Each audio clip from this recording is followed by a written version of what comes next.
My heart aches and drowsy numbness pains my senses, though of hemlock I had drunk, or emptied some dull opiate to the drains 1 minute past and Lethe-wards had sunk.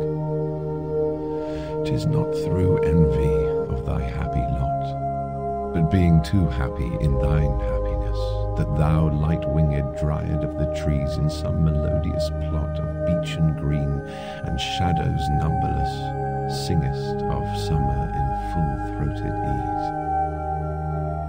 Oh, for a draught of vintage that hath been cooled a long age in the deep-delvèd earth, tasting of Flora and the country green, darts and provincial song and sunburnt mirth.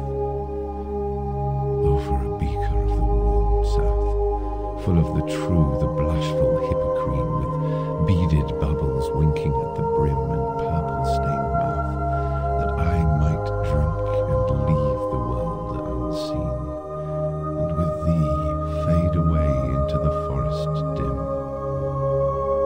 Fade far away, dissolve and quite forget what thou amongst the leaves hast never known.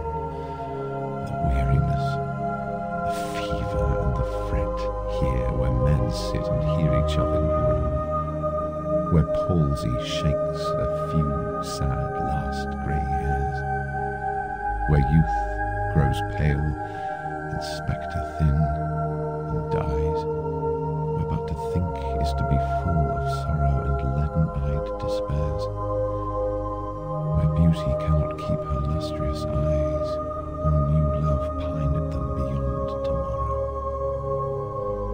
Away, away, for I will fly to thee, not charioted by Bacchus and his pards, but on the viewless wings of poesy, though the dull brain perplexes and retards. Already with thee, tender is the night, and happily the queen moon is on her throne, clustered round by all her starry fays.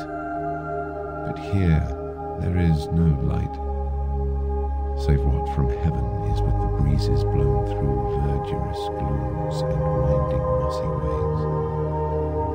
I cannot see what flowers are at my feet, nor what soft incense hangs upon the boughs, but in embalmed darkness guess each sweet wherewith the seasonable month endows the grass, the thicket, and the fruit tree wire, white hawthorn and the pastoral eglantine, fast fading violets covered up in leaves, and mid-May's eldest child, the coming musk rose, full of dewy wine, the murmurous haunt of flies on summer eves. Darkling I listen, and for many a time I have been half in love with easeful death, called him soft names in many a mused rhyme, to take into the air my quiet breath.